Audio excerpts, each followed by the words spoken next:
งูสัตว์เลื้อยคลานที่อยู่คู่โลกมาทุกยุคทุกสมัยในแทบทุกดินแดนทั่วโลกมักมีเรื่องเล่าเกี่ยวกับงูในแง่มุมต่างๆที่เกี่ยวข้องกับมนุษย์อาจเป็นได้ทั้งเทพเจ้าผู้พิทักษ์เป็นสิ่งศักดิ์สิทธิ์หรือปีศาจตัวแทนสิ่งชั่วร้ายหรือมีความผูกพันมีความรักกับมนุษย์ตลอดจนเป็นสัญลักษณ์ที่สื่อถึงความอุดมสมบูรณ์การเริ่มต้นใหม่และแม้แต่ความเป็นอมตะอับดุลไททูบจะพาไปสำรวจความเชื่อที่ผู้คนในภูมิภาคต่างๆทั่วโลกมีต่องูสัตว์ที่มีอำนาจลี้ลับในประวัติศาสตร์และตำนานไปติดตามกันครับ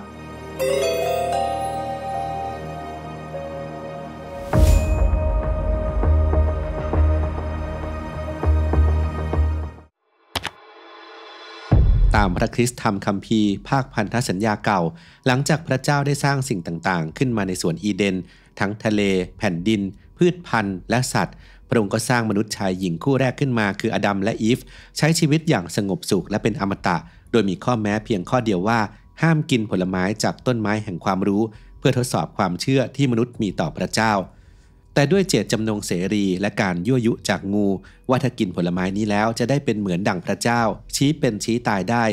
อีฟหลงกลและชักชวนให้อดัมกินด้วยกันเกิดเป็นความผิดบาปของมนุษย์จึงถูกเนรเทศออกจากสวนส่วนงูก็กลายเป็นสัญลักษณ์ของปีศาจซาตานความเย้ายวนและความต้องการทางเพศถูกพระเจ้าสาปให้กลายเป็นสัตว์เลื้อยคลานที่ท้องจะต้องติดอยู่กับพื้นตลอดเวลากินได้แต่เศษอาหารตามพื้นดินเท่านั้นเพื่อชดใช้ความผิดของมัน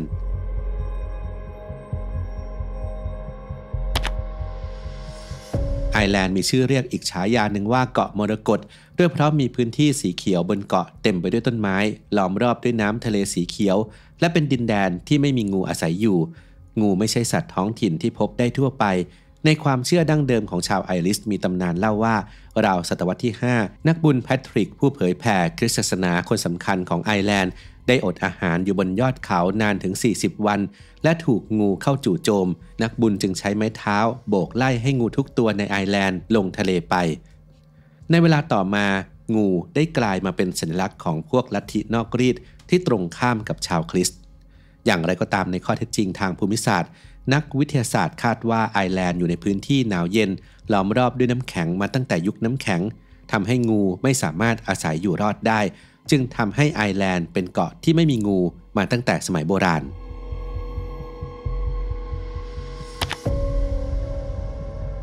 ชาวนอร์ธและชาวไวกิ้งซึ่งใช้ชีวิตผูกพันอยู่กับทะเลในแถบสแกนดิเนเวียก็มีตำนานเรื่องเล่าเกี่ยวกับเทพของตนเองโดยเทพงูยอมุงกันซึ่งเป็นลูกคนรองของโลกิและอังกรูโบดาถูกโอดินเทพเจ้าสูงสุดในตำนานของนอร์ธจับโยนลงทะเลตั้งแต่เล็ก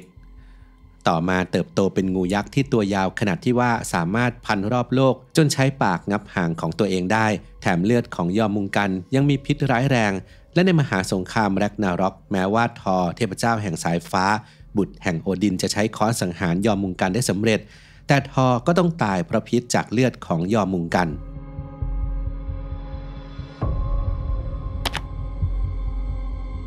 ตามพระคัมภีร์ไบเบิลในส่วนของ Book of Job หรือพระธรรมแห่งโยบกล่าวถึงสัตว์ในตำนานขนาดใหญ่2ชนิดในเชิงเปรียบเทียบโดยสัตว์ทั้งสองนี้อาจเคยมีชีวิตอยู่จริงในอดีตแต่สูญพันธุ์ไปแล้วคือเลไวอาธันสัตว์ที่เป็นเจ้าแห่งทะเลและเบอร์ฮิมอธสัตว์ใหญ่ที่อยู่บนบกเลไวอาธันเป็นสัตว์ที่อาศัยอยู่ในทะเลลึกลักษณะคล้ายมังกรทะเลหรือสัตว์โบราณตระกูลเดียวกับจระเข้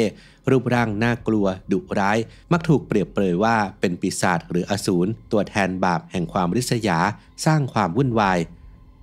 ตรงกันข้ามกับเบอร์ฮิมอธสัตว์บกที่มีความโดดเด่นเรื่องของความแข็งแรงยิ่งใหญ่เช่นไดโนเสาร์ช้างฮิปโปโปเตมัสพลังอำนาจในโลกธรรมชาติ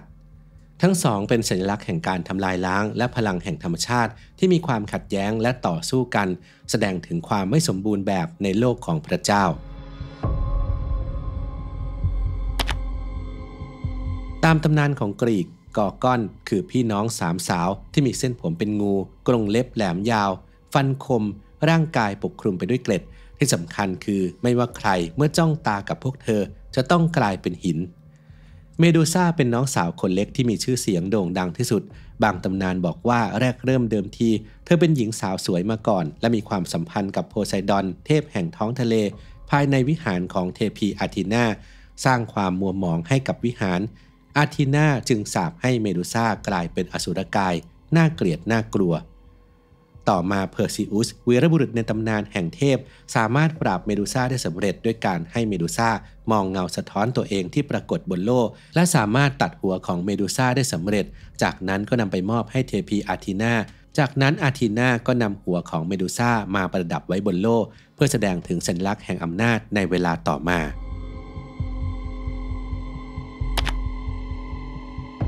ในวัฒนธรรมเมโสอเมริกาหรือแถบอเมริกากลางมีเทพเจ้าองค์สำคัญของชาวแอสเท็กนามว่าเควสซันโควาเทลซึ่งมีลักษณะเหมือนกับงูหางกระดิ่งที่มีขนนกสีสันสดใสปกคลุมเอาไว้โดยนอกจากจะเป็นผู้สร้างโลกแล้วยังเป็นเทพแห่งลมฝนการเรียนรู้การเกษตรและการสร้างสรรค์ศาสตร์ต่างๆซึ่งในบางครั้งก็ปรากฏตัวในรูปลักษณ์ของมนุษย์ในบางตำนานกล่าวถึงเควสซันโควาเทลร่วมมือกับเทสคัสเลโพกาเทพแห่งการต่อสู้ที่มีความสามารถในการแปลงรูปร่างเป็นสัตว์ได้หลายชนิดโดยเฉพาะอย่างยิ่งเสือจากัวทั้งยังเป็นเทพแห่งพายุและท้องฟ้ายามราตรี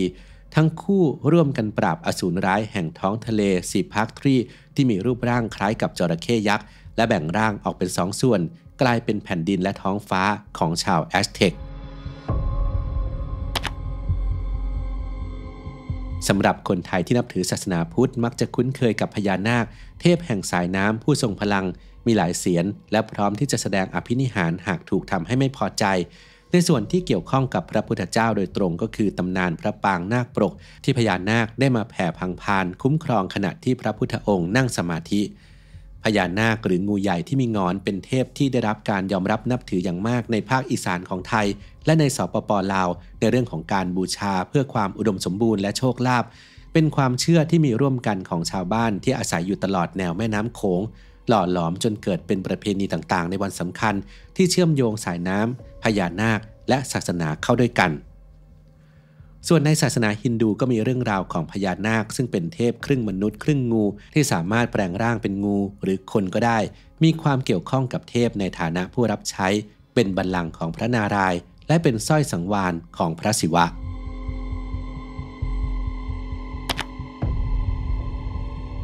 ในบ้านเราความเชื่อดั้งเดิมหากอยากให้ฝนตกก็จะต้องแห่นางแมวแต่สำหรับชนเผ่าโฮปิชาวอเมริกันพื้นเมืองทางตอนเหนือของรัฐแอริโซนาสหรัฐอเมริกาจะใช้วิธีเต้นรำกับงูนานประมาณ15 วันหรือจนกว่าเทพเจ้าจะพอใจเพื่อขอฝนและสร้างความอุดมสมบูรณ์ให้กับพื้นที่โดยผู้ชายชาวโฮปิจะนำงูเป็นๆที่มีทั้งงูธรรมดาตัวเล็กๆไปจนถึงงูหางกระดิ่งที่มีพิษมาทำความสะอาดล่วงหน้าตามกรรมวิธีโบราณเพื่อความบริสุทธิ์ก่อนจะนำมาคาบไว้ในปากพันไว้รอบคอแล้วเต้นระบำไปพร้อมกับเพลงพื้นเมืองสวดมนต์อ้อนวอนส่วนใหญ่มักทำในสถานที่ปิดมิดชิดเช่นหลุมใต้ดินที่ขุดขึ้นเป็นพิเศษเพื่อรักษาความลับของประเพณี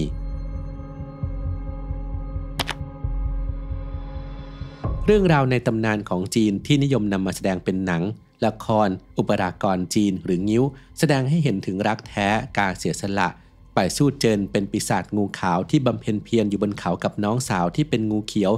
ทั้งคู่มักจะปลอมเป็นหญิงสาวสวยมาเที่ยวปะปนกับมนุษย์วันหนึ่งนางพญางูขาวได้พบรักกับชายหนุ่มรูปงามทั้งคู่แต่งงานกันแม้จะเป็นรักแท้แต่ความลับก็ถูกเปิดเผยโดยนักพรตที่กีดกันความรักต้องห้ามระหว่างมนุษย์กับงูจับเอานางพญางูขาวไปขังไว้ในเจดีย์แต่ลูกชายของเธอก็มาช่วยแม่ให้เป็นอิสระได้ในที่สุดเรื่องเล่าของนางพญางูขาวมีด้วยกันหลายเวอร์ชั่นทั้งแบบโรแมนติกที่เน้นเรื่องของความรักตลอดจนแบบที่เน้นอิทธิฤทธิ์ปาฏิหาริย์สีสันการต่อสู้ระหว่างกองทัพงูชาวอับดุลไททูบอาจรู้จักตำนานเกี่ยวกับงูที่เราเล่ามาทั้งหมดนี้ในรูปแบบของเกมมังงะอนิเมะที่มีการปรับรูปลักษณ์ให้ดูทันสมัยชื่นชอบเทพหรือคาแรคเตอร์งูไหนเป็นพิเศษหรือว่ามีเทพงูอื่นใดที่เรายังไม่ได้กล่าวถึงบอกเล่ากันเพิ่มเติมในความเห็นได้เลยนะครับทราบไหมครับว่านอกจากเรื่องของการผ่อนคลายและลดความเครียดแล้วสารสกัด CBD นั้นยังมีประโยชน์ต่อสุขภาพอีกหลายด้านเลยครับทั้งช่วยเพิ่มประสิทธิภาพการนอนหลับเสริมสร้างภูมิคุ้มกันไปจนถึงช่วยปรับสมดุลให้ร่างกายทำงานได้ดีขึ้นซึ่ง Dip CBD นั้นก็เป็นผลิตภัณฑ์เสริมอาหารทางเลือกใหม่ที่ออกแบบมาเพื่อตอบโจทย์คนยุคนี้โดยเฉพาะครับมีให้เลือกหลากหลายตามความต้องการ